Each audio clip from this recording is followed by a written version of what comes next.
It's whimsically volatile. Look at those fabulous pillows. Oh, thank you. Yes. This is the color palette that I love. And I'm not sure how that reads on camera right now because the lighting system that I have that LED lighting system where you can, change it on your phone to sort of whatever mood you'd like. And so it gives a kind of pinkish orange hue, which also I'm really happy I invested in now because there's a lot of time to be spent at home. Exactly. And it's good for your complexion. Right? Exactly. Because, I don't tend to tan that much. So I'm kind of the color of the shirt without the... You look fabulous. And you just came from Storytime, right? I did.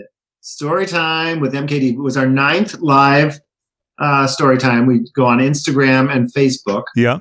And, I've done Storytime at a local theater called Blackfriars Theater, and it's called Imagination Station. It's sort of a cross between Pee Wee Herman, Pee Wee's Playhouse, sure, and Mr. Rogers. Okay. And and so there's live music and dance. And so I thought, okay, well, I can't do all of that, or I could, but I'd rather not in the house. How do we just make it more Mr. Rogers and just simple, sit down, read a book? Yeah. And it's been great.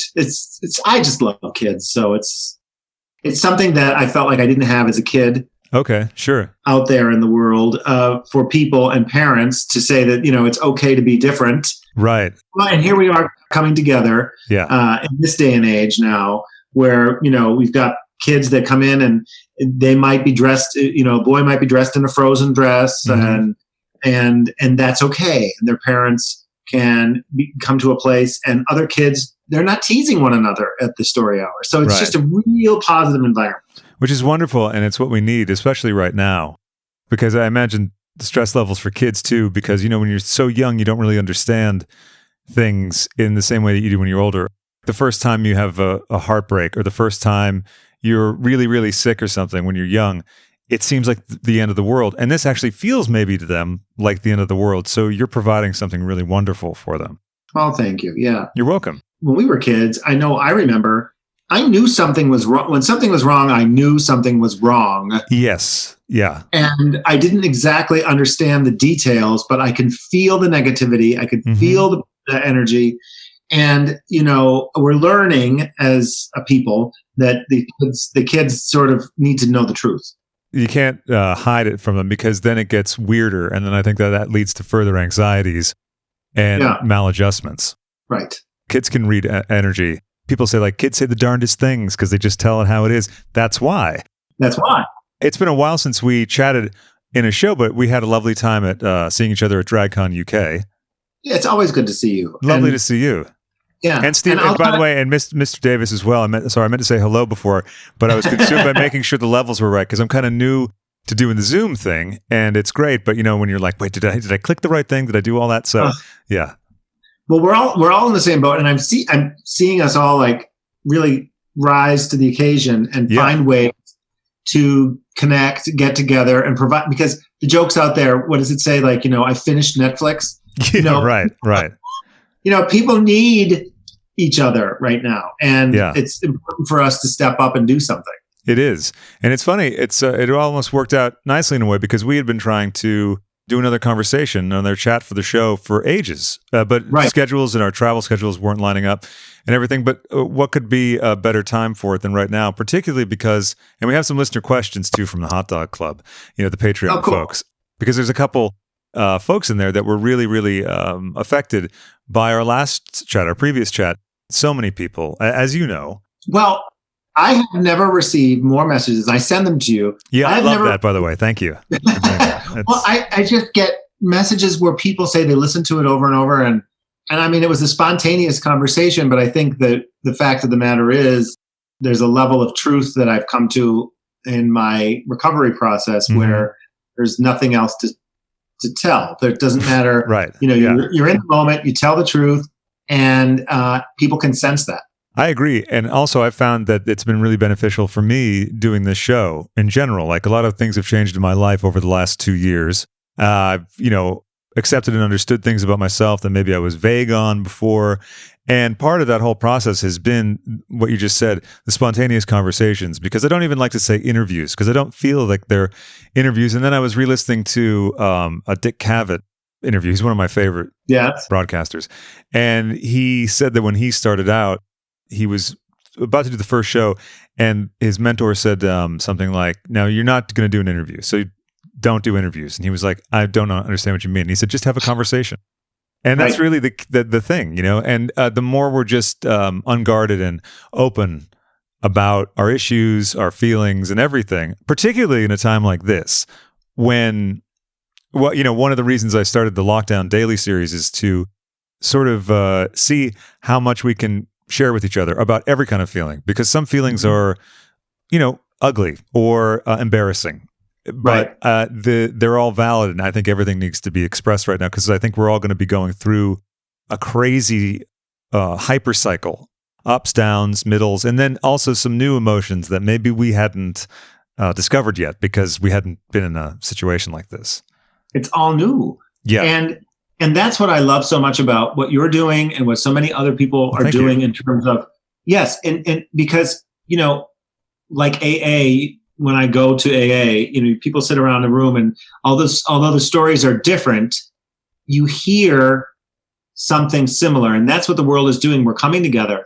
I have a spiritualist and an energy person that I follow and read his stuff. His name is Lee Harris.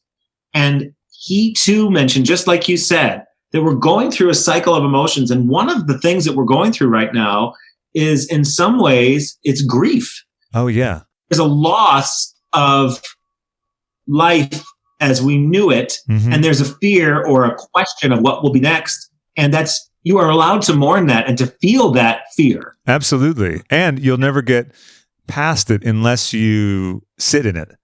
And exactly. And the only way out is through. All that stuff is so true. Yeah. And it's funny because that's the stuff that seems the scariest and seems like the least appealing, right? Or like the least enjoyable way to spend the day. But well, now, not only, listen, I'm 49. My husband is about to turn 55. We're at a stage in our life where our daughters are about to get married. Oh, lovely. Our one daughter is engaged, and we're looking to hope for our other daughter. I shouldn't have said it that way. But, there's a new cycle for us and a new period of time, and we were getting so excited about that, and we still are, but now we're wondering, and I'm not going to lie to you, I myself have been looking at my mortality, Oh yeah. What have I done? Have I done enough? Sure. What else? And what's most important? I think that's really key. What's most important? I've noticed that I've been chatting with my family every day now, which is great because it's just something that you sort of get out of the habit of. You're traveling, you're busy, you're working too much or whatever, time zone differences, etc. Suddenly you're just not talking to them maybe once a week, and then maybe every 10 days. And so it's been really nice to get back into that and also realize how important that is, particularly when, for instance, I had a trip loosely planned for I don't know what month this year, because it's funny, I think my brain has been like, we've put that in the trash and we can't retrieve it because you don't want to think about that. Not being able to do that has really highlighted how much I want to see my dad, who's 82.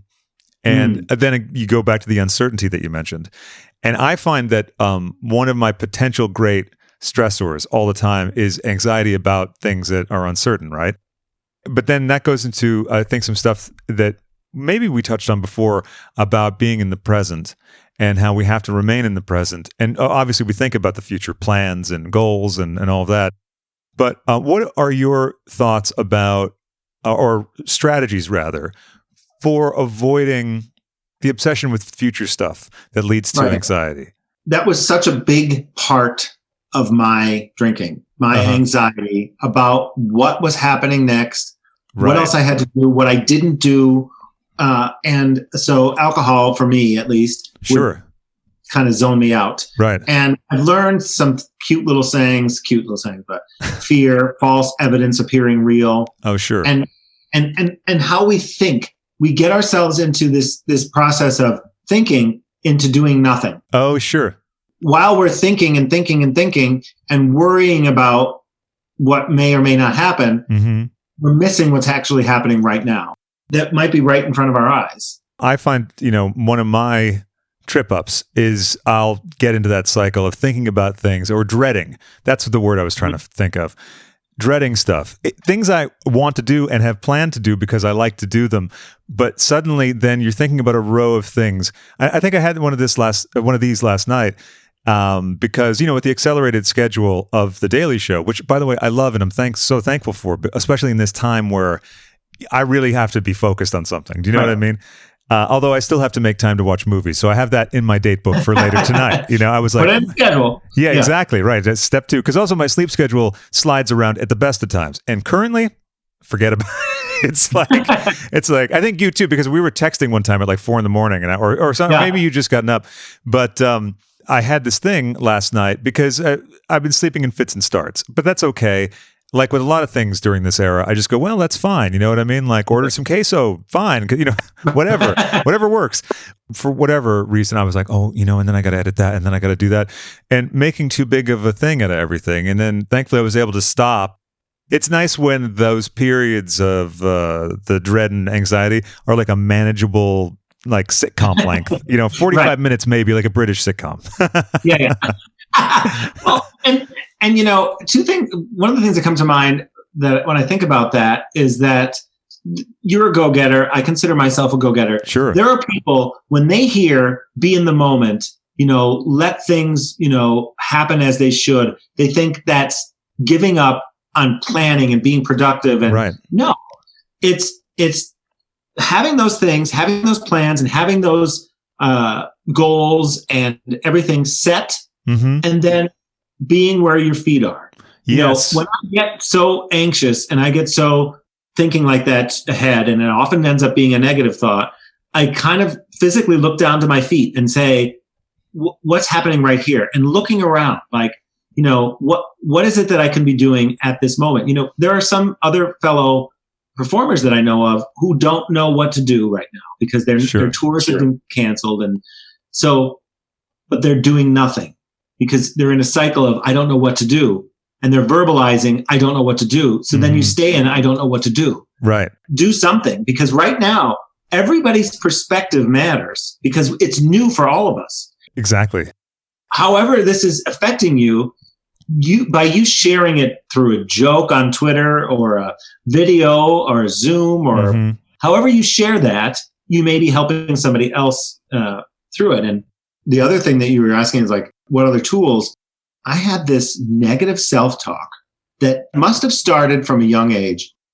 And I've heard somebody mention this before. They said they wake up in the morning and they dread the day, or they dread, I have to go down and make coffee. Like the most ridiculous, just dreading thing. Yeah. And I read this book, and it's called Thank and Grow Rich. And it sounds like you're going to get money. Well, you might, but you'll have experiences and things.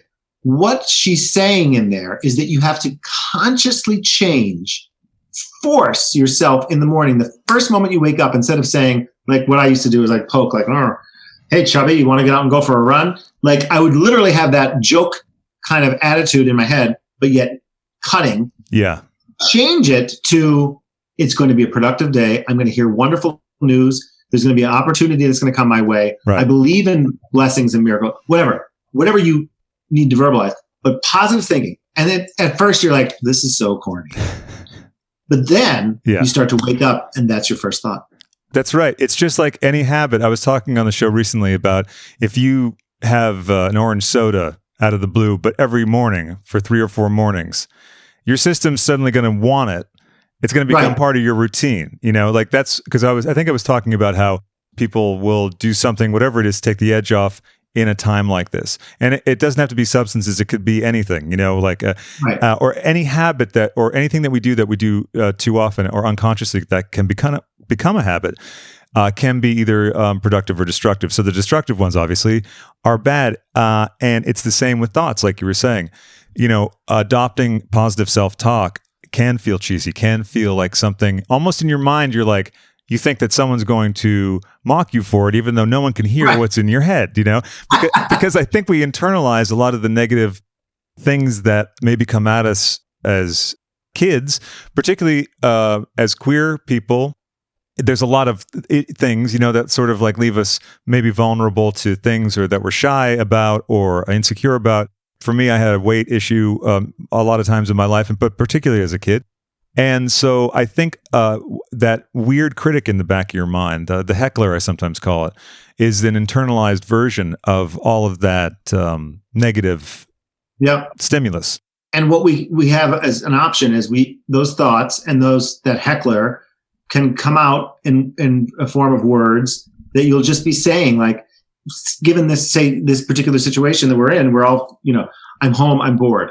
Okay. Yeah. I'm home. I'm going to find something to do today. Absolutely. It's still saying you're bored, but it's just a different script. And by changing the script, the outcome will be different because you stay in the negative. Mm-hmm. If you continue to say, oh gosh, I don't know what to do. I don't know what to do. I'm pacing. I'm bored. You can stop and say, I'm feeling stressed. I'm going to sit down for a second. Right. And just giving yourself a moment to rest will all of a sudden something will come to you. It could be as simple as a house chore or, whatever you need to do, or all of a sudden somebody will come into your mind to call. Right. But you didn't give yourself the clarity, the moment to just sit. Mm-hmm. And I mean, you don't have to be sober to do this. You don't have to be, however you are, you just give yourself that second and stop the verbalizing. Right. And the thinking and just let something and it will come to you. I always think it's best to talk to yourself like you would to a beloved friend. Like think of one of your best friends who you would counsel through anything. Who you could always see them sad and you'd want to fix it. Well, why wouldn't you do that for yourself? Because you deserve that and you love yourself, right? So what's wrong with that? So I definitely have done a lot of self-talking and I'll do it out loud too because I live alone. I have always, ever since I was a kid, I would talk to myself and I remember my parents knock on the bathroom door and they're like, Eddie, crazy people talk to themselves. And I'm like, I'd be in the mirror. I'm like, well, I'm crazy, I liked it. And I learned because I didn't fit in. I didn't feel like I knew I was loved, but I didn't feel like I was liked. I didn't feel like I was meeting approvals. Sure. I learned out of somewhere to look deep into my own eyes and say, I love you.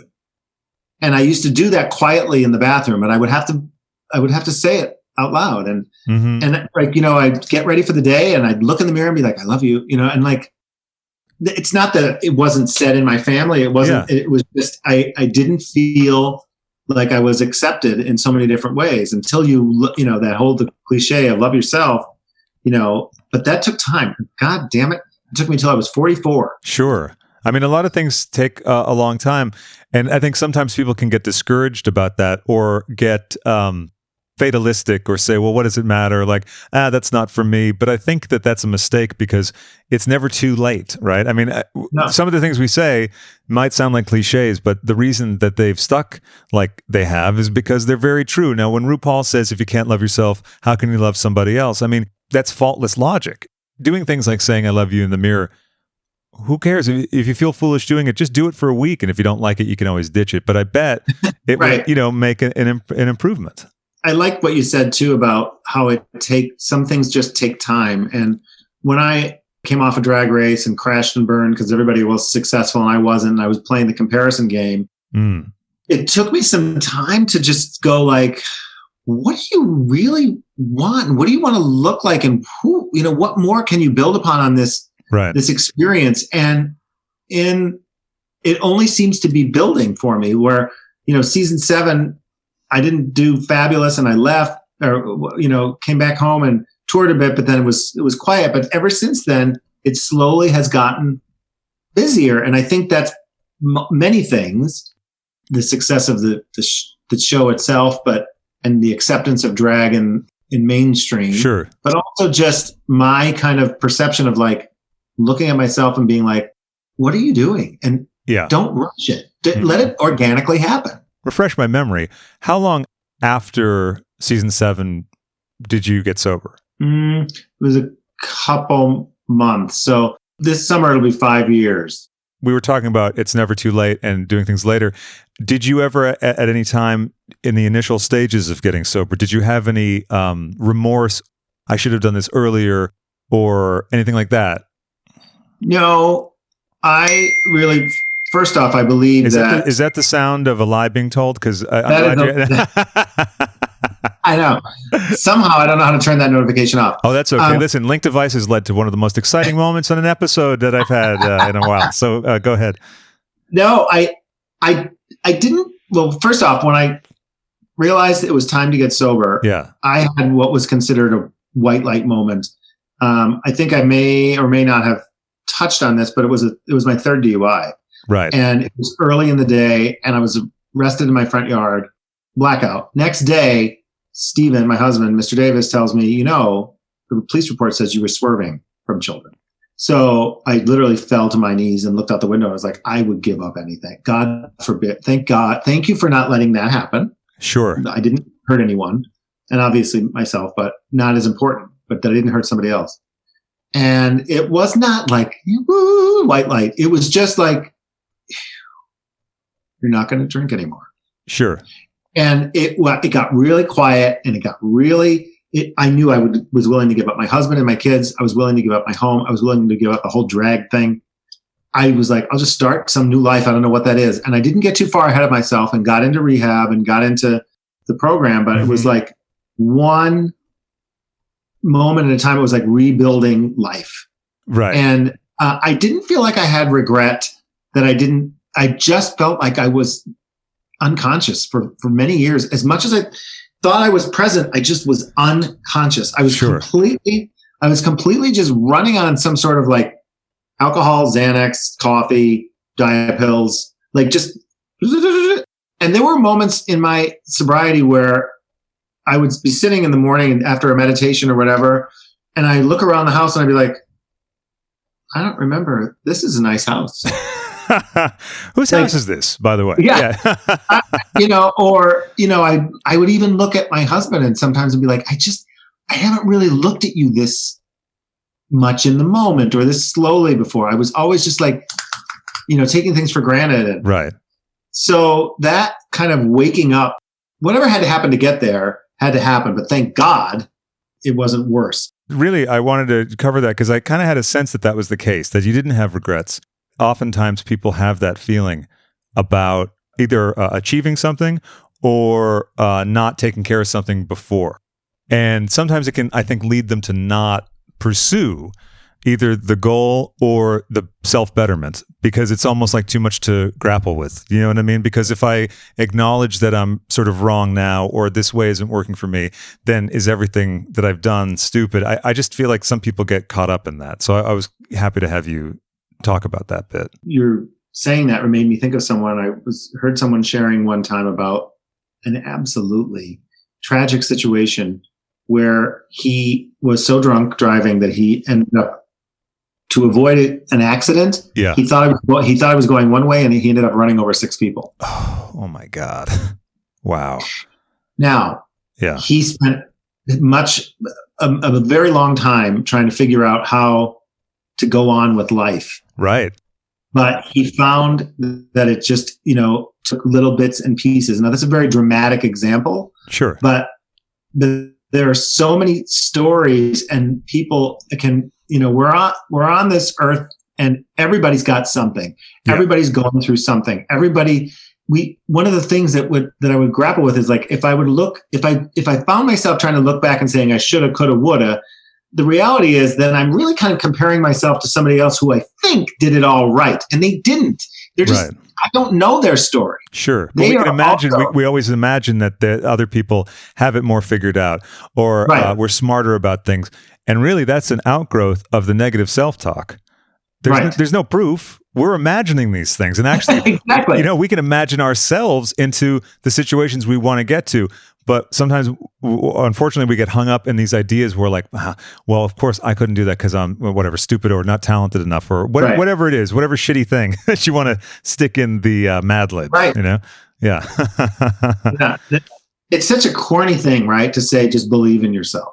Well, you know what? That is hard to do, or be yourself. Right. But the fact of the matter is that it is that simple, that the more that you can just be your most authentic self and, do what you love, things will happen. The problem is it's not, or the obstacle is oftentimes it's not going to happen in your time and you have no control over that timeline. That's very true. You just have to do it. Yeah. And and just keep going. Right. That's the key. And even when you think that you have it all sort of mapped out, and you might be achieving the things that you were hoped to achieve, they're not going to happen on your timeline. Like you said, it's not going to be according to your plan, but you won't get there at all unless you take the plunge in whatever it is, whether it's getting sober or pursuing art or whatever, learning how to fix a car. Unless you start doing something, it'll never happen. It was funny. I was talking to my mom the other day, who's struggling a bit with restlessness because she's kind of not an anxious person, but she doesn't like to be in the house all the time. Right. Like a lot of people don't. And also, my dad went up to Massachusetts ahead of her, and of course, that all happened right around the time where then travel couldn't happen. And right, so that's a very new experience for them. They've been together a very long time. It's a lot of things to get used to for my mom right now. And I'm happy to talk with her about this because in a much smaller sense, when I learned to be on my own in my apartment, granted a different situation, it was I had lived with someone for a long time and then we'd split up and there was all kinds of stuff associated with that, which also I thought of that when you said about the times when you were just sort of going like from here to here to here and not really being in the moment, because sometimes the moment is a little too freaky because you think, I have to unpack this, deal with it, and who wants to do that? No, I think I'll escape into something else. But thankfully that's not the case now. Anyway, I was just talking to her about the process of getting used to being by myself in my apartment.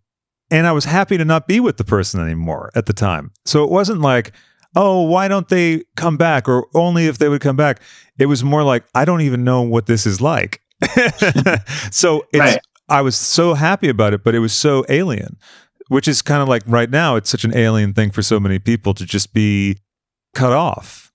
When I was stuck at home without a license, I would have to compartmentalize the day. I went from this busy job, or I might be on tour for a week or so, and I come home to nothing. Right. So what do I do? I wake up and I would kind of compartmentalize the day into small bits, and that would help me get through that restless, kind of irritable moment. That is very difficult for people, especially certain personality types who just have this go kind of attitude or mentality. I was never a napper, and I was like, you know what? Right now, I think what I need to do is nothing. Yeah. I just need to sit down and actually take that nap. I've struggled with that too, but I tend to be a bit of a workaholic, which actually works out nicely in this situation because I'm like, I'll do a daily show. But it's good because I do love to do it, and I'm thankful that I can do this, and be doing it all the time. I just need to also factor in that I need to take breaks or else I exhaust myself. For what you said about compartmentalizing the day is such a good point. It's a lot about making the days work for you and your rhythms, right? For instance, the sleep schedule thing, mine has always been kind of berserk, but I don't care anymore. Like, it's fine as long as I don't stay up too long. Do you know what I mean? or like get it so messed up where, I have appointments early and then I'm on nighttime schedule, and you got to, that whole thing when you jet lag yourself at home. Right. When we were talking about the restlessness thing, I was thinking a lot about how being still, and even including in that watching films or reading, can be at times something that has to be an applied discipline that you actually have to work on, which seems strange because relaxation is something that we think is just supposed to just happen. Then you can get uptight and bummed out if you aren't able to actually achieve that. You hear people talk about, I can't meditate. I can't. So first of all, they keep saying they can't, which in my which makes it certain. Yeah, it's not going to happen. But then the other thing is, sitting and meditating, it actually does take a little bit of a practice and a moment. And maybe you need music, maybe you need a certain temperature, whatever the case may be. But you'll find those things, and to be in those moments, I find it so fascinating how in those moments, that is when I wrote a bunch of kids' songs for our Imagination Station. Mm-hmm. I'll just sit down and all of a sudden I just start to write, and this whole thing comes out. Yeah. Or I'll find other times I have these journals that I keep next to me. Mm-hmm. I'll flip the page open and something comes out, and it is so fun, just that experience alone to just be like, is this being channeled? Am I kind of like in some other zone that is like a dreamlike zone? I don't know, but it's a fun, creative experience, and it, again, like you said, it takes the practice. It doesn't just, you don't just sit there and go right into like, Buddha mode. No, right, exactly. And there's no author that just suddenly sat there and just boom, out came a book. It's a lot of hard graft. Songwriters always say that the first batch are terrible. You have to go through those. If you don't make the bad ones, you can't get through to the other side. And so it's a lot about delaying gratification. What I imagine weight training to be, not that I've ever dallied in that filthy business, but filthy, disgusting, perverted waste of time. Right. But from playing drums and then guitar and everything, when you first start playing drums, things hurt and then you get blisters. But if you stop, or if you don't do it every day or whatever, when you're starting out, the blisters will go away, and then you get new blisters if you don't, consistently practice. And same with guitar. But you're never going to get to the place you want to go without those like aggravating or like uncomfortable times, which I think it holds true for everything. For everything. And what's great is that sort of discipline and the pursuit of it, because I, as a kid, was never really fit. And I got bouts of it and in and out. Sure. So in the last several years, I began jogging, and I have a friend who kind of encouraged me to do it. And she said, she was a trainer too. She was like, listen, stop saying I'm not a runner. Right. Say I'm a runner. Right. And then when you go, so what if you're, they have these apps like Couch to 5K or whatever. So what, how fast you go? So what, how long you go? You did it. And now if you do it more consistently, like anything else, more and more, you can go further, you can go longer, you can go faster, whatever. So it just gets, sometimes, as we all say with anything, it's just getting started. Some things, you're not going to be interested in after you try them, and then they go away. But I think to not do stuff because you think you can't, I don't think can't exists if you're interested in something. I could say pretty confidently that I can't really play sports because I don't want to. But it's not I can't, it's that I don't want to. And I don't want to watch a game because I can't. When I say I can't follow them, it's just I'm not interested. So I don't want to follow it. You know what I mean? Just like when they ask me to make a dress, I'm like, why? I have good credit. I'm not Amish. Sure. And that's a good point too. There's no reason to make yourself guilty for things that don't really matter. Like if you're not inclined to do something, or if you're not a type of way, or who cares? That's not you. That's for someone else to do. There's a lot of roles and slots in society or whatever. There's a lot of positions in the company. You know what I mean? Exactly. It's like when people, if you're into theater, when people audition and they only want a certain role, but then they find out they get a different role, or they might be working tech or front of house, and they had the most amazing time. It's all bits and pieces where everybody's necessary. I want to get to some of the listener questions now, though. I've been really enjoying this chat, but I feel like if I don't do it now, we'll never do it. Exactly. Our first question is from Megan RUK, who says, hope you're both doing well. Thank you, Megan. She has a question that I think we answered, but let's go through it anyway.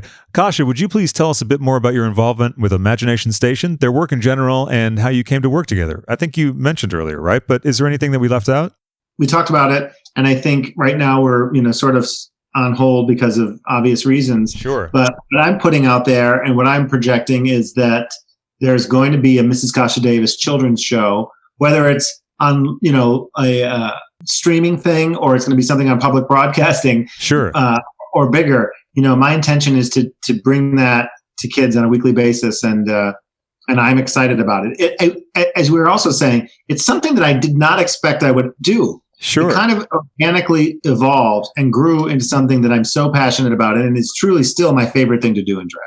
We continue with Remy Yve, who wrote, hello, hi, Craig and Kasha.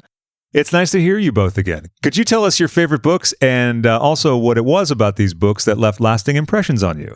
Favorite books? Well, books in terms of children's books or books that I think there's both. Todd Parr, in terms of children's books, is an author who I'm just in love with. The books are very colorful. They have a basic look to them, but they zero right in. The last one I read today was about kindness, being yourself. They're just beautifully written, and they seem to they're very inclusive. Oh, that's good. Yeah. And I love that. And of course, I wrote my two kids' books, which I can't even believe came out of me, to be honest. And what are those called for folks who have to add them to their collection? That's right. Well, one is little Eddie P wants to be a star, which is essentially my life story. And the dad in there is like, no, you have to be this, which is boyish. And then comes to a positive at the end. And then your gift is your smile, which came to me when I saw some kids in the grocery store just smiling at some older people, and then they're smiling back. And I thought, what a gift to be able to give of yourself. It's just as simple as your smile. No, that's lovely. Yeah. Yeah. My favorite books are self-help books. I'm consciously and continuously trying to find ways to improve and be more in the moment. I love Eckhart, and I love what he has to say and his teachings. I love autobiographies and biographies. And also, I think one of my favorite books, I just got a new copy of it. I hadn't had it in a long time. The Andy Warhol Diaries. Oh. It's so great. It's just, this chronicle of all the stuff that was going on, his processes. And also, he's kind of a bit of a fibber about some of his, he lies about some of the drugs and stuff like that. But it's funny because when you know that, you can see the little slips and cracks in the wallpaper. Well, and he's also from a different generation where it was like, we don't admit that. Yeah, exactly. Yeah, I think he said that he once or twice rubbed some cocaine on his teeth or something like that. But the other books about him are a bit different, about the Studio 54 days. And then the Bob Fosse biography is great. And I love reading stories about people who pursued their interests despite it being perhaps considered foolhardy. And in terms of fiction, Stephen King books, and also Tom Wolfe's The Bonfire of the Vanities. I love that, and haven't read it in a long time, so maybe I'll revisit that. And also revisit the Brian De Palma adaptation that was one of the most legendary bombs of the 1980s. I'm gonna have to get some suggestions from you, because I'll get stuck in the self-help area, which is where I'm at. We move on to Lindsay Rose, who writes, "Hi, Mrs. Kasha Davis. Love and miss you. And you too, of course, Craig. So, what are some activities you've been doing to stay sane during quarantine, or quarantine, as I've been saying lately? Also, it looks like most Pride celebrations are probably going to get canceled this year if they haven't been already.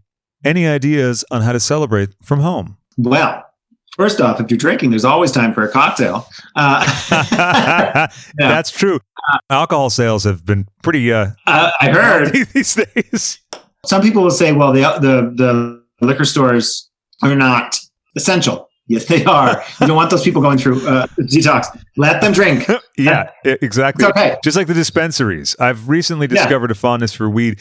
It usually didn't work well for me before, but I found the right strain, and I'm a very light user of it. But I find it helps with anxiety. And CBD is the greatest thing ever. So my father, when he was going through his cancer treatment, they had suggested oils and things like that. Sure. And they were explaining to him that if you can't overdose on marijuana. Right. You just can't. Whereas if you took pain meds, oh yeah, and you don't know that you're taking too many, you can overdose and have a heart attack. Right, or the drug interaction stuff too, as well. You can mix the wrong thing with an antacid or whatever. Yeah.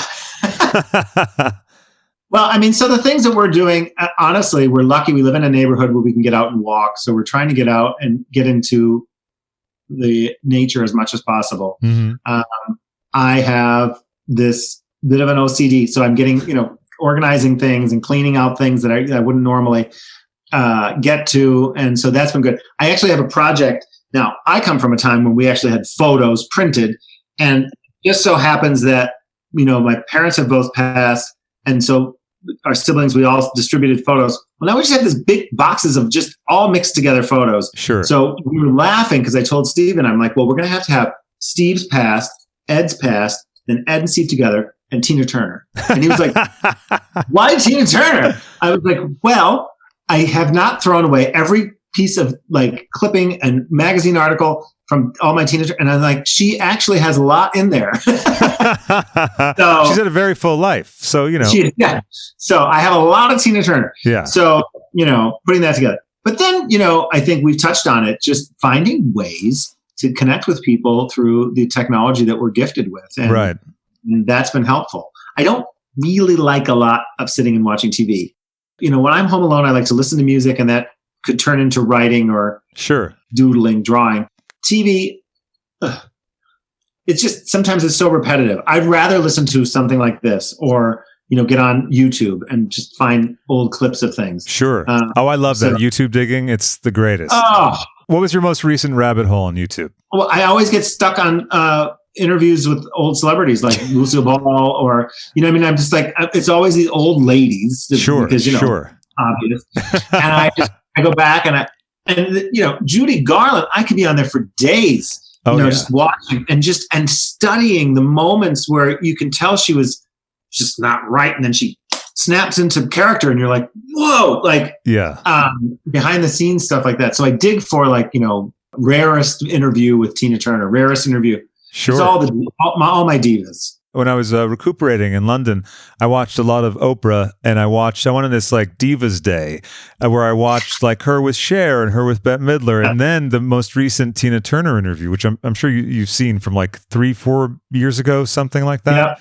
She's in this gold and bronze kind of suit. And yeah. And I think it's at her place and it's at one of her homes or something. And it's incredible. Yeah. It's incredible. So I love how she says, at one point, Oprah asks a question and she's like, somebody asked me to do this, that, and then she goes, and Tina's like, Google it. And I'm like, go Tina. You know what Google is. Oh, yeah. She's up on the latest. Yeah. She's up on it. And also for anyone listening who hasn't seen it, there's a great documentary from, I think, the mid-90s called The Girl from Nutbush. That's on YouTube now, and it's terrific. Fantastic. And Bowie fans, check that out as well, because there's an interesting story, right, as you know, about how Bowie was instrumental in her getting signed to EMI. And he helped her tremendously. For me, for keeping sane, doing the show, maintaining contact with people, checking in on friends. It's funny because I had this pre-quarantine period. The pre-quarantine days. When I was in London recuperating, I was essentially by myself in a hotel for a long time too. So it was an interesting preview of but I'm used to spending long stretches of time by myself, which I'm really thankful for. I enjoy my own company, and also I'm never bored. And I always feel bad for people who say they're bored, because I feel that it's not really boredom. It's maybe a restlessness, or it's maybe an indecision about what to do. Like we were talking about before, should I do this? Should I do that? And then before you know it, the day's over. That certainly still happens to me from time to time, but I just never think of it as bored, because there's always just something else that I want to see or whatever. There's another YouTube rabbit hole to go down. I started going down a Sammy Davis Jr. rabbit hole. Ooh, that's a good one. And besides Tina Turner, who are some of your other favorite artists? Well, it's all old divas. It's Tina Turner, Bette Midler, of course, Cher. Oh, that's funny. What? Judy Garland. What? Really? That's very basic. No, they're classics. It's like the thing we say about cliche. They're amazing. Well, B. Arthur, her one-woman show is just incredible, and she doesn't sound like a accomplished singer. She just, gets right on there and just tells her story. And Elaine Stritch. Oh, okay, yeah. These old Broadway gals that are like. But I was also thinking, somebody who I was so fascinated with as a child and just really, I felt connected to was Jerry Lewis. Oh yeah, yeah. When he passed away, it was just, I think as he got older, he just really fell out of favor.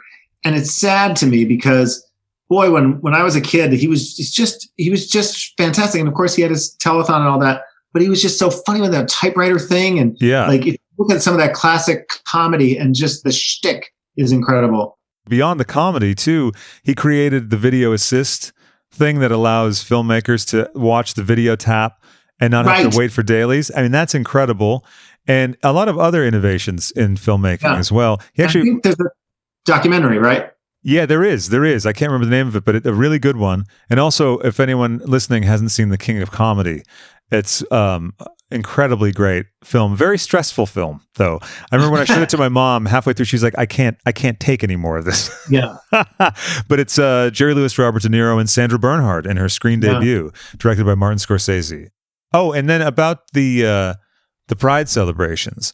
So yeah, it looks like Pride's not going to happen this year in the way that we're used to, but we're still going to obviously celebrate Pride. How would you recommend celebrating from home? Ooh, well, I think, like you said, as we know it, it's not going to happen. There will be something, because I'm so fascinated by how quickly we're finding different ways to do Zoom and other formats and other types of celebrations that'll be, whether it's going to be something, maybe this will be a year where we don't have to be out in a festival. Maybe there'll be a week-long thing on television. Maybe something will come up in a different way that way for us.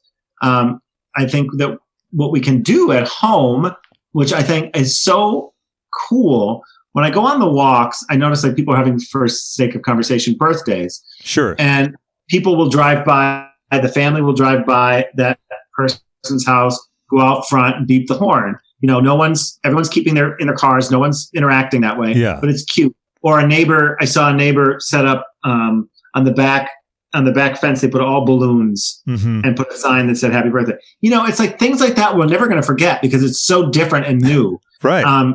So there's something creative that you can do. If you want to celebrate Pride, you can decorate your outside of your house with every color of the rainbow and have your own Pride festival, blast the music, and have a great time.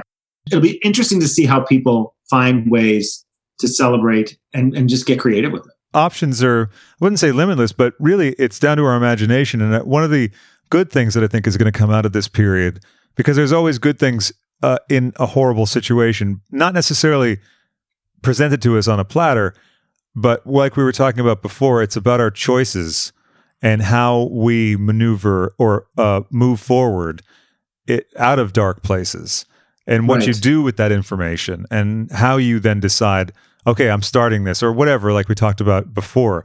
I think that that's such a key thing. And I talk about it a lot, but I think it's something that can't be restated too often, because we all have the choice to go down this way or that way, or maybe that way. So I think for Pride, I agree with you completely that there's going to be a lot of interesting and creative things to do. And actually something that I think I'm going to do for Movie Club, for Hot Dog Club and Patreon, is do basically a Pride Film Festival, because I've been increasing the number of movie clubs because we're all at home. So there's a lot of films up there that don't have guests attached yet. If you'd like to do one, I would love that. And we basically we watch the movie, and the Hot Dog Club submits comments and questions about the film, and then we do a chat like this, but it's all about the movie, but we go off into tangents, which is the show. Lots of films that are going to go up now, like The Apple. So I think that there's a lot of stuff that we can do, and we have a little bit of time before then, and then we know that the next time we're able to have Pride out and about, it's going to be insane. I think that's a general feeling, is that at some point, hopefully, the majority of us will realize how grateful we will be for those times in the future, and maybe not take things for granted the way maybe some of us were. I think all of us are going to have a lot of things that we're a little bit more awake to, or a little bit more aware of, and it's going to serve us well once we're out of this. Thank you, Lindsay. And we move on to Inesh Batata.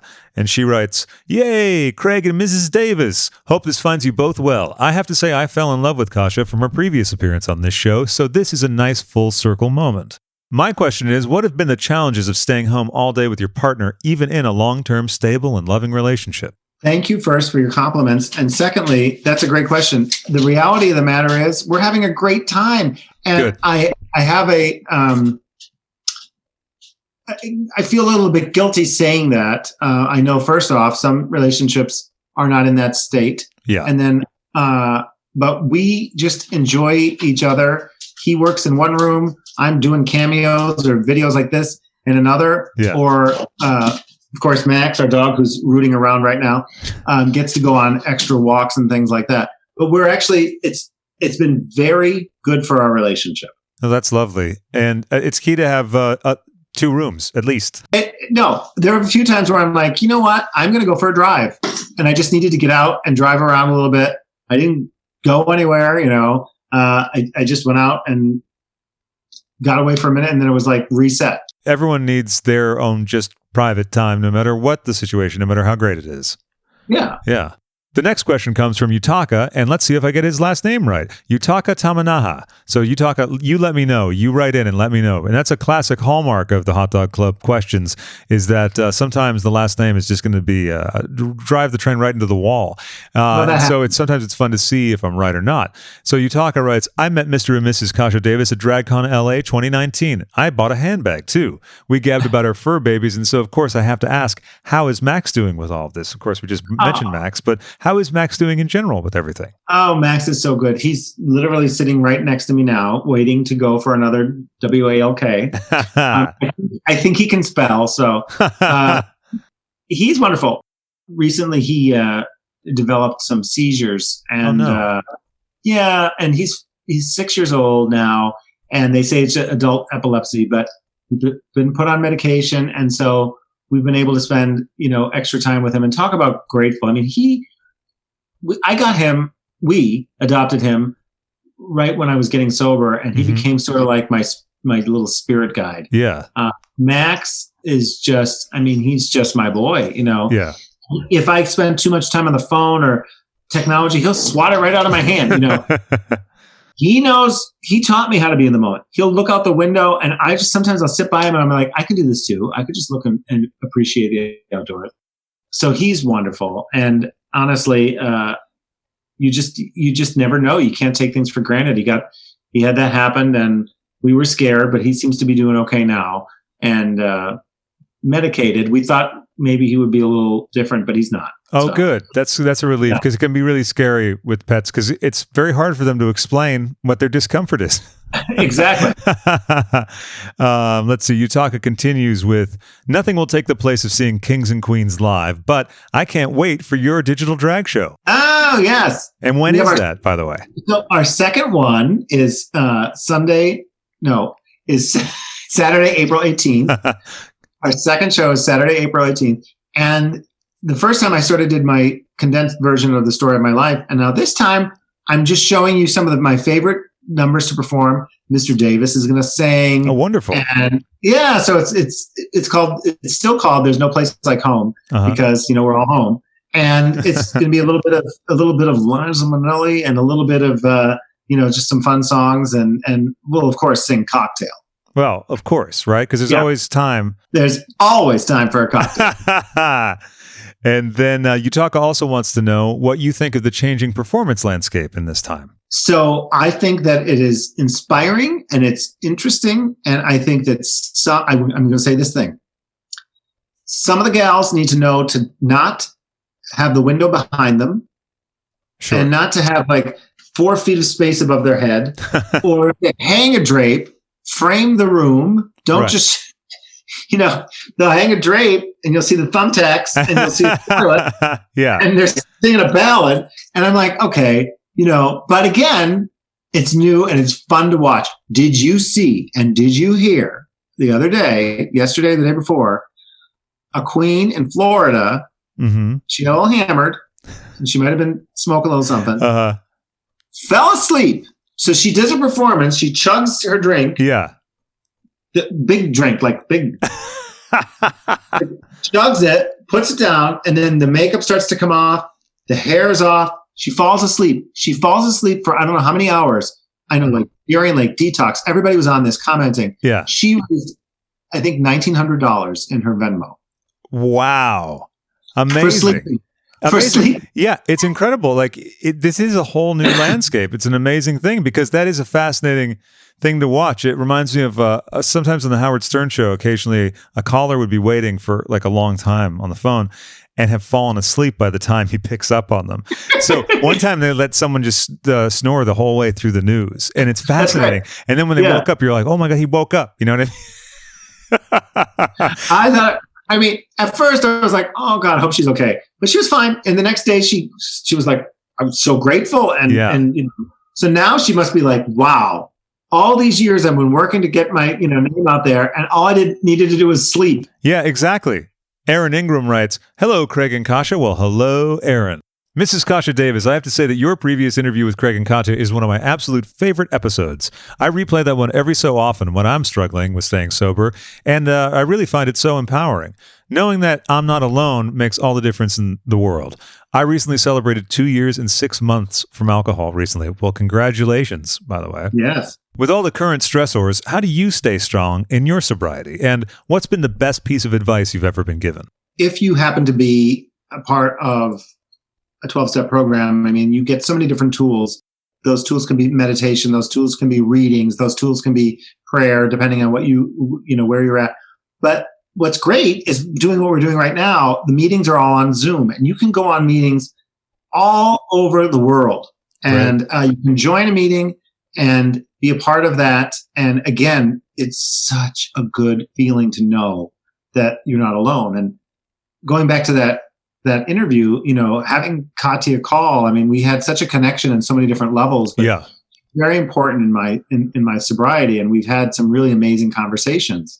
And so by just that alone, two people talking to each other could be that simple, or re-listening to a podcast. And I find, the connection with people, whether it's over Zoom or calls, the readings, and I also find it's really important sometimes to just get outside and look at nature. Mm-hmm. If you're not able to go outside and you're in a situation or a city where that's not possible, it's even just looking out the window and just taking some time to appreciate how small we are in the world, and that what you think is such a big major thing is small, and just be in that moment, and it will pass, as we said earlier in the conversation, by just going through it. Back to the thing that we were talking about before with kids, and how the first heartbreak, they seem so inescapable. Like, that's it forever. I'm going to feel this way. And one of the gifts of having those experiences over and over, even though they're still horrible every time that there's a breakup or there's some kind of devastating loss, after a certain age or number of times that you've experienced it, that's not really dependent on age, that, okay, this is horrible and I feel terrible, but it's like, remembering when you had the flu or something. Oh, so in so many weeks or at a certain point, I will be out of this, and I will feel shitty for a while, but I'll get out of it. So that's something that always helps me if I'm in a bad way, emotionally or mentally. And what about the best piece of advice you've ever been given? Oh, gosh. Do you want to come back to that? We can come back to it. Yeah. I mean, I think we can come back. I think it sounds cliche, but the best piece of advice still holds true, and it's being yourself. Mm-hmm. I think that it was a lesson learned in many parts of my life, and specifically on Drag Race. I was just something that people know of me. I was trying to be. If you see me now, you can see this is Mrs. Kasha Davis, and this is how I see Mrs. Kasha Davis. Yeah. If you watch Drag Race, there's a Mrs. Kasha Davis that's a little bit different. Do I regret that? No, because I learned something from that. Right. So it sounds so cliche, but I think that in that respect, that's something that I just think of often. Yeah, I can't think of a better piece of advice than that. And it is funny how you might think that you're doing that when you're younger, but you're still doing this thing where you're listening to, again, internalized criticism that then you take on as if you know that you should be acting a certain way to not curry favor with people, but to like be accepted or to be normal, and then the great liberation of when you realize that doesn't really work for you, because when you're not your authentic self, I find that you actually come into contact with a lot of more obstacles than you do when you're fully yourself, and you avoid the things that you don't like or that don't match you. The best piece of advice I ever got: people are going to tell you how they're going to treat you when you first meet them. So listen to their stories about other people. So if anyone thinks back to an ex that they had that was particularly awful to them, think back to when you first met them and their tales of their prior relationships. I would guarantee that you would find the same patterns in the stories that they told, but usually they'll flip the blame or something like that. So I love that. Isn't that incredible? She ends with saying, wishing you both lots of health and happiness and sending love from Arizona. XOXO Aaron. Well, Aaron, we're sending all the love back to you. That's right. Lots of love back, especially to Arizona. Ooh, it's got to be nice and cozy and warm there. And then we have Dan Cronin. Hey, Dan. I know Dan from Massachusetts, and he writes, not so much of a question, but I did want to say that Mrs. Kasha Davis's prior appearance definitely helped keep me sober. I truly appreciated her sharing her story. It was truly inspirational and has helped keep me on the wagon. And it was such a pleasure to see her perform in Boston, and quite an honor to be read by both her and Bianca. I died and went to drag heaven that night. Also, thanks to both of you for keeping us sane during this quarantine. That's lovely, Dan. Yes. And then he adds, hope you're both staying happy and healthy during this crazy time. Much love to both of you and to Mr. Davis. Oh, that is so sweet. Isn't that lovely? Dan's a lovely, lovely fella. That is lovely. One of the things that I started to think about that I don't think was mentioned on our last interview, I'm not sure, but I think one of the greatest gifts that came out of sobriety for me was the opportunity to take a mirror and look at myself and see how I was part of the problem in certain relationships. And my father and we just didn't get along most of my life. And I thought I kind of resolved to the fact that I would, he would die and I would be like, okay with it, And he ended up, when he got sick, prior to him getting sick, he came to see me in a show, and he's the first one who called me a fairy. Really? And he came to see me in a show, and we had started, because I started to see that my side of the relationship needed some fixing. He came to the show and he loved it. And oh, wow. He soon after passed away. I was able to say that I loved him, which I never thought I'd say. And then we were cleaning out all of his stuff on his bedside table. There was a note where he printed out my Instagram. Somebody printed out my Instagram post where I said my dad came to my show and I couldn't believe it. And his reply on the email was, yes, that's my son, Eddie, and I'm so proud. Oh, that's amazing. Yeah. Yeah. What better gift in sobriety? But it took me to forgive him. Sure. And to look and look at how I contributed to that relationship. Although I may not have, as a child, been necessarily at fault, there were times later on that I just held grudges for really lengthy amounts of time. And when I was able to learn that I could take ownership of that and forgive him, we ended up having a nice relationship before he passed, which is like the greatest gift of sobriety. And that alone will drive me to say, I don't want to drink again because I don't know what else I might miss. I don't know what other wonderful moment this clarity has that it can give me. So I just wanted to add that in because I can't remember if that was I don't think so. Yeah. And even if it was in there, it's a nice thing to restate, I think. Right. Because a lot of times people have problems with their parents or issues. And sometimes people can get to the point where they say, well, that's it. I've tried and I'm done. And I always feel sad for them because I always think about what if they never get to reconnect. And then, there's nothing that can be done once they're not there anymore. So it's a lovely story that you told. And I think hopefully, I'm sure it will inspire someone to maybe make a phone call that they weren't planning on. As I said that, my phone buzzed. So look, the universe is so amazing. See that? Yeah. And we move on to Christine Larkin, who writes, hi, Mrs. Kasha. Have you noticed more fair weather friends in the drag industry since getting sober? Fair weather Yes. Yeah? Entertainment industry in general.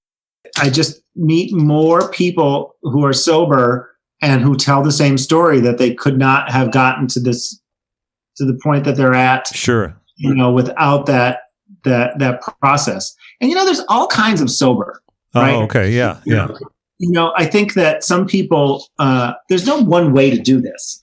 Some people, they may have had, heavy drug use and have gravitated to, maintenance with other things. It's a process that's your individual process. Right. And I'm not the poster child for anything. I don't have it. I don't know it. But what I find fascinating in people's stories is hearing that the process of just wanting to live and wanting to be their best self. Right. And sometimes that might mean it's a different path.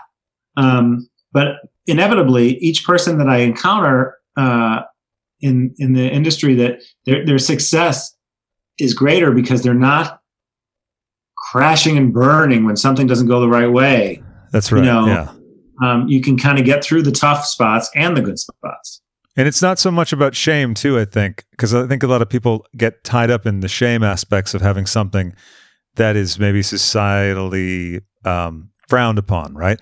But I'm glad that we're getting to a place in culture and society that it's more of an understanding that it's not about some kind of character failing. So many people think it's a failure initially because the word powerless is said in the 12-step program of AA. And it's like, there are different ways around that. There's no shame. I am proud to be able to say, I know that I'm an alcoholic. Yeah. Because I know what it was like on the unhealthy side, and I know what it's like on the healthy side. Right. So I know this about myself. Yeah. And I'm proud to be able to share my story because I just don't know what I might say that could help somebody else. And that's what that's all about. Yeah. It's never going to change. I'm never going to just all of a sudden wake up one day and that I'm no longer an alcoholic. Sure. That's always, and hey, I'm also addicted to things like granola or, shopping. Yeah. So an addictive personality is what it is. I was thinking about how prevalent cigarette smoking was in the 50s, 60s, whatever. The addictive personality, I think, is so much more common than, it's not just like you have it or I have it or whatever. Right. Everyone has that. I mean, there are the rare birds that can, smoke a cigarette once every 3 days or whatever. Like John F. Kennedy Jr. was supposedly like a 1 cigarette a day smoker. Right. But it's in everyone. And you can look at everyone's food habits or whatever. The human being is an addictive personality, Yeah. I mean, because it feels good. And it in one way or another, our addictions are comforting ourselves. Right. How can we comfort ourselves without the tangible? Right. And that's what the goal is. That is it a higher power? Is it just the act of helping someone else? Because it doesn't have to be one way. It could be what suits you. But what is something that's not physical that you ingest or have to have in your hands? What's something that's invisible? Right. Something that's invisible, that feels, that can give you that satisfaction. It never feels as quick. Sure. Like you don't get that quick release or that quick rush, veg out or rush. So meditation or prayer or readings or running or nature, it takes a little more patience. Well, that's back to what we were saying earlier too about the applied discipline, how those things are ultimately so rewarding, but it's a struggle to, right. And even if it's not a struggle, it's a matter of patience. Mm-hmm. And then Christine continues by saying, I love how considerate and kind you are to people online. Your posts make me feel like you really understand what it's like to feel forgotten or invisible. Much love to you, Christine. Oh, that is wonderful. Thank you. I tweet after I meditate. And I kind of, like I said earlier about sitting and writing something. Yeah. It kind of, I call it like it just sort of channels through me. But I feel like I've always felt affection for the underdog. Sure. Whether it was of myself or my friends in school. Yeah. We had this sort of misfit group in high school. We were, a whole conglomeration of different types of people. Yeah. And I feel like sometimes, I know that people are out there. If I think it, somebody else is thinking it. If I'm comparing, they're comparing. If I feel isolated and alone and unheard, so is someone else. And that experience in a group rehab setting, when you look around the room and everybody's really different, yet we're all kind of feeling like we can relate, is what I'm trying to emulate there and just put out, and inevitably there's a positive response. Absolutely. And the more you share the quote unquote scary stuff or potentially embarrassing things, I find a tremendous liberation with that stuff. Obviously, there's stuff that you don't share just because they're personal or they relate to someone else or whatever. But anything that's mine alone, I'm happy to share. And then also, as you have seen, you get these messages from people that are so moving about how we, brighten their days a little bit or something like that, which to me, I even get almost like choked up, and it's hard for me to say, "Oh yeah, I brightened someone's day."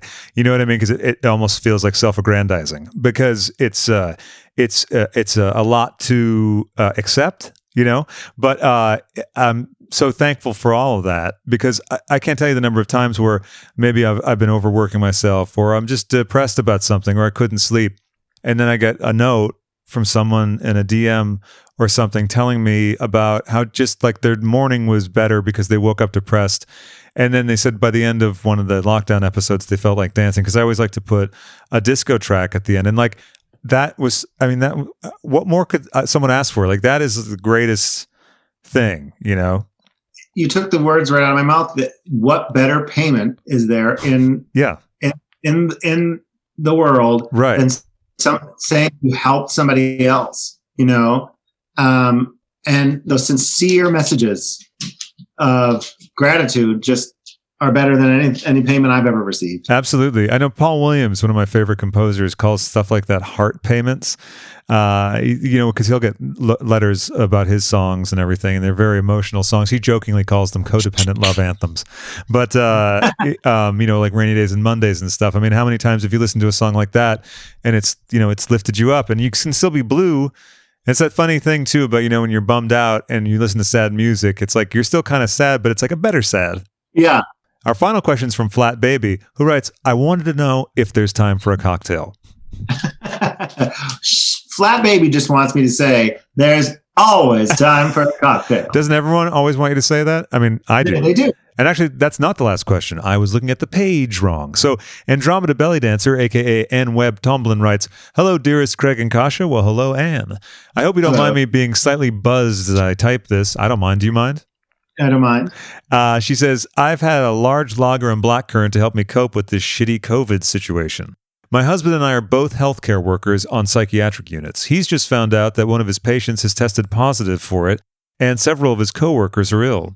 Having health issues of his own and being on medication that compromises his immunity, he's been advised by his physician on more than one occasion to stay home from work, but he said he would continue to go until someone on his unit tested positive. So here we are.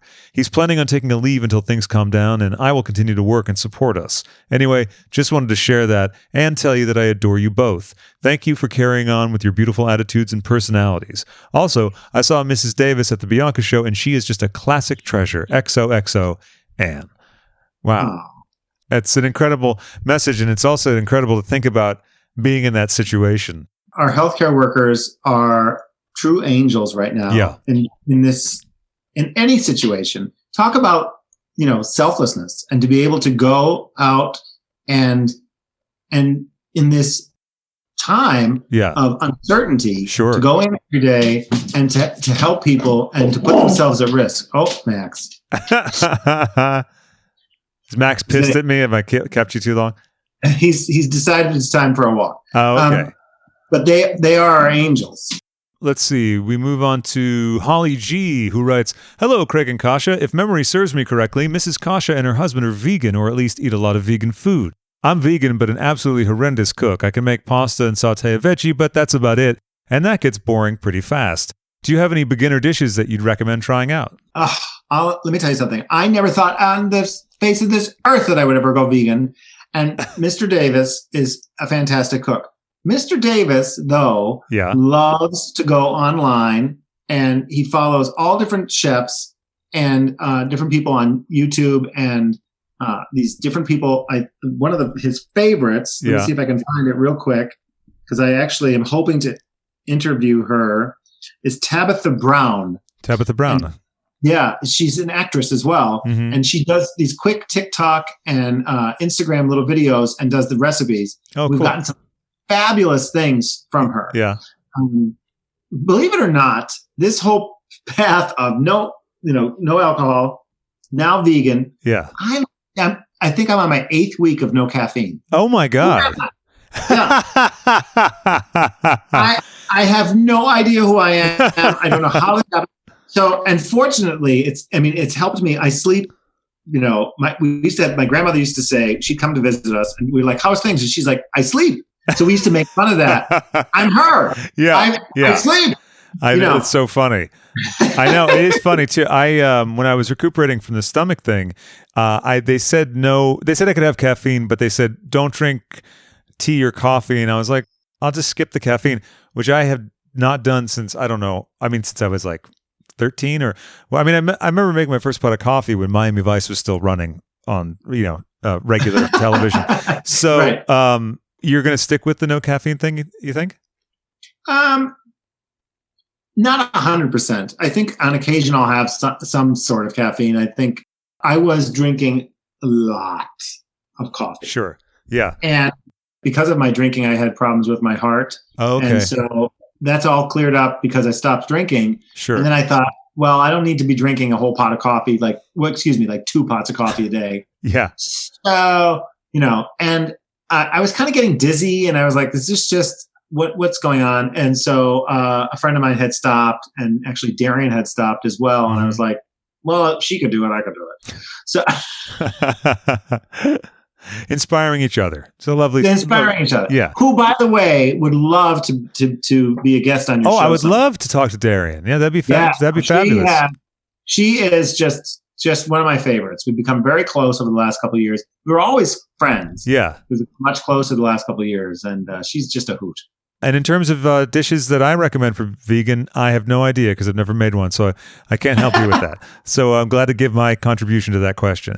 Sylvia Sipple writes, what's your favorite holiday destination to visit? Let's all live vicariously through your happy memories of travel. Oh, because of Drag Race, I was fortunate enough to travel to Australia and see so many places in Australia. That was a dream. Yeah. But my favorite, honestly, is going to London. I love it there. Me too. Yes. I just love it there. Now, I can't say a bad thing. I've enjoyed many places I've traveled in the U.S. I've enjoyed Palm Springs. I like to see the different cities. Of course, Chicago. I love it. But London, there's a magic there. There's a vibration that I feel. And I always joke, if I were in a past life, I was a court jester who always wanted to be a queen. Oh, yeah, and so sure. I came into this life and thought theater is where I first fit in, but it ended up being drag because I wanted to be a queen. So, but when I'm there, I'm just fascinated by the little small streets and the shops and the manners and the colloquialisms as well. The differences in language from town to town. You can go 3 miles away and there's a whole different vernacular and a whole different cadence. I brought my show, There's Always Time for a Cocktail there with a guy. Him and his partner were fantastic and they toured me around the first time. And he kept saying, you all right? And I'm like, I'm fine. And he kept saying, you all right? And I was like, what? So one night he was drinking and he's like, why are you getting aggravated with that? I'm like, if you ask me if I'm all right one more time, I keep telling you I'm fine. And he's like, that's not what I mean. So we had this cultural exchange. Yeah. Yeah. And then I was like, oh.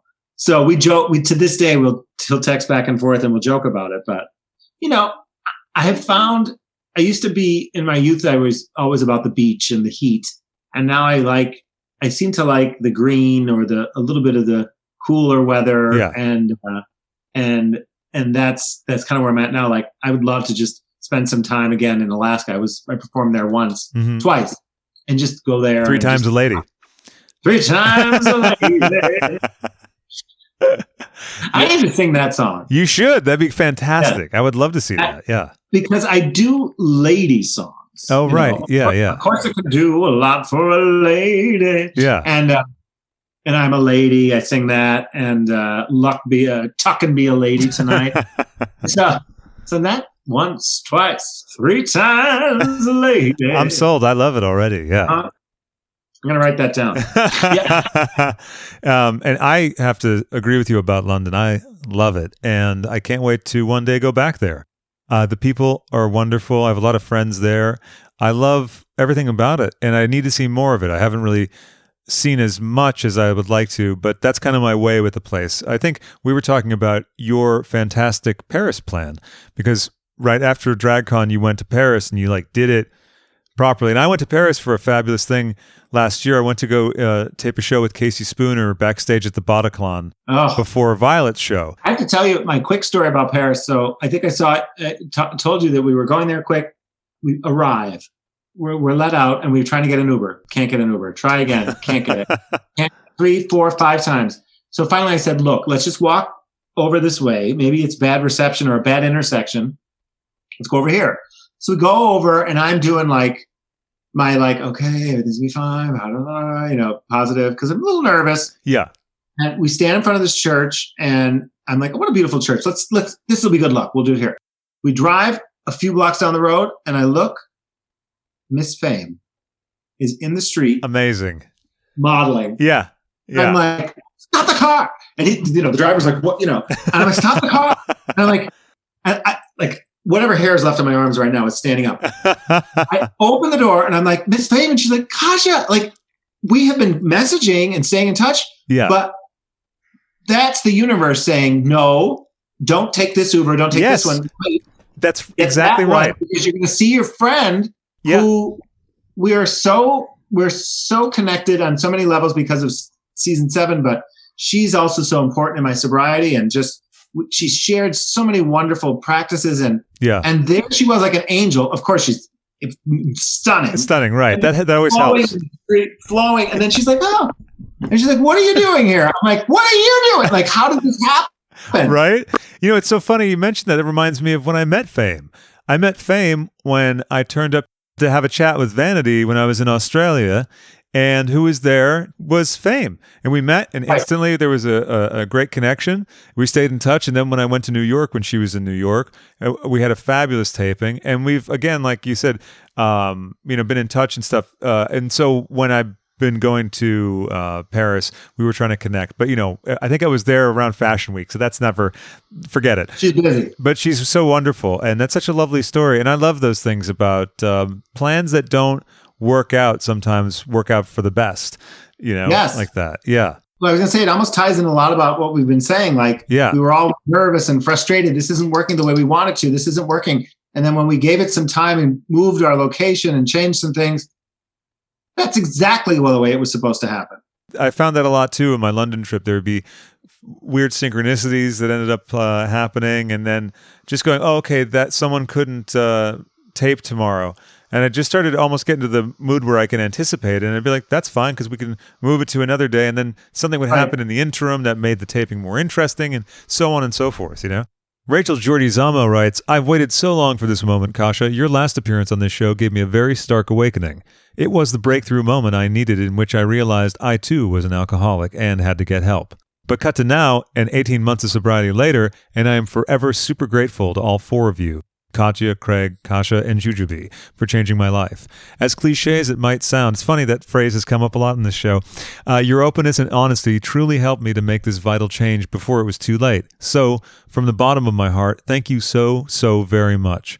I hope that we can meet someday when you're next in the UK and this whole thing is all over. It really would be an absolute honor to thank you in person. I also love your inspiring tweets and your reminders to be where your feet are. If this isn't too personal, I'd like to ask what some of the things are that you've been doing in quarantine to keep you on the right sober path. Personally, I'm struggling with having such a disruption to my routine, especially not being able to go to work, but I'm trying to make a new normal the best that I can. Wow. What a beautiful message. Isn't it? She's lovely. Yeah. So lovely. And like I said earlier, I mean, there's no greater gift in knowing that you're doing the right thing to help others by just sharing your truth. Right. As we mentioned earlier, it's finding that schedule at home in terms of the meditation and readings that I do, and a lot of this, the self-help books that I read, but I also just get on YouTube, as we said earlier, and I find other talks and other things, whether it's on sobriety or, self-help or mindfulness. Sure. All of that really comes into play, because right now, none of us know what this is going to look like, because we're on it together. So what's kind of unique and nice is that, in a way, the entire world is facing being powerless. Right. And having to live one day at a time and having to be in the moment. And so, one way that she can help others is to stay sober, is to help others, and to find ways to people who are struggling maybe worse than than I am, if I reach out to them and help them, then suddenly I feel better. Sure. That's something that, who can I contact today of my list of people that I stay in touch with in my sobriety circle and see how they're doing? Yeah. Send a goofy text to Katya. Right. No, exactly. The vital importance of doing things for others, it creates this terrific loop, and also it's a good way to look after your own self-interest, where sometimes people can make the mistake of thinking, well, I don't want to be selfish, or I don't want to put my needs before someone else's. But in a way, you should put your needs before anyone else, just because it's back to loving yourself first. But then to increase that love and to increase your well-being, you extend it to others. And that is actually an act of self-love, as well as being of service to other people. I love that. Oh, good. I'm glad it made sense. You never know. Sometimes the mouth stops and you go, well, Nope.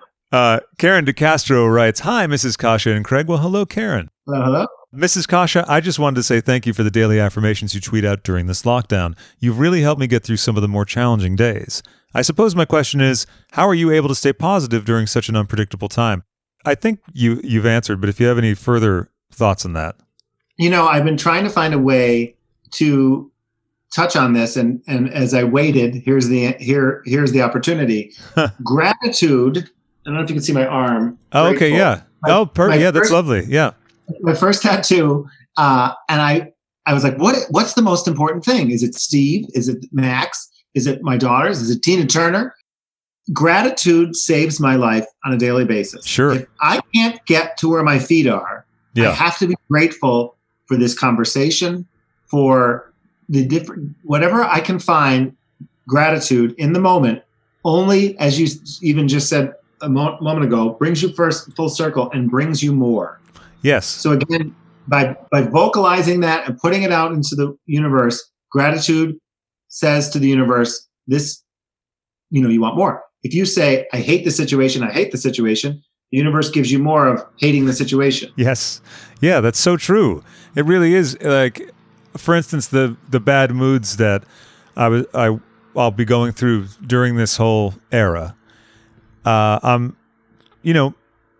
grateful for them because one thing that makes me think of is being grateful for the moment where I had my first big cry during this whole era. It was like the really wrenching sobs that I hadn't experienced since my pet died years ago. And it was prompted weirdly by a Todd Rundgren song, Bang on the Drum All Day, not even one of his weepies. Right. And because it was sort of that thing of almost like the way, a song can be so brilliantly used in a film where it's the counter to actually what the song is, because it's such a joyful song. And I just burst into tears. But then I was so grateful for that, overwhelming, difficult pool of emotion that I was drowning in. Because then that started me thinking about then I just recorded the first entry into this series, which was originally just Patreon only. And then the folks at Hot Dog Club agreed with me that maybe we should share it with everyone. And so even the some of the episodes I put up are short and they're just me being really cranky or feeling a fucked up kind of way because it's a crazy fucked up time that we're in. Right. But I'm grateful for the ability to be able to share with others and then have them share their feelings back, because the listeners, write in about how they're doing and feeling. To that point, let me just remind everyone, please email me at whimsicallyvolatile@gmail.com with lockdown feelings in the subject header. And I'm going to be reading all of them on the show. And there's a lot of them, so some of them I might not get to for a little bit, but we'll get to all of them.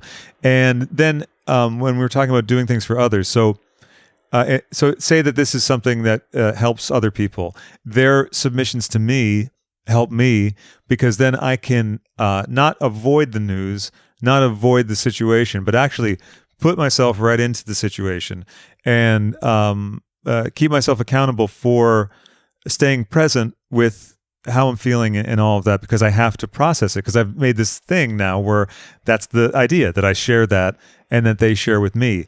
And so I'm so thankful for all of it, and it's a way for me to process everything that's going on and attempt to make a positive out of it. Well, you really are. And just by these messages alone, you can hear that people are so appreciative, and that that's why I was so excited to be able to be a part of this again. Oh, thank you so much. And again, this was wonderful to have you on again. And we'll have to do it another time soon. And then we'll talk about a movie club sometime. That'll be fun.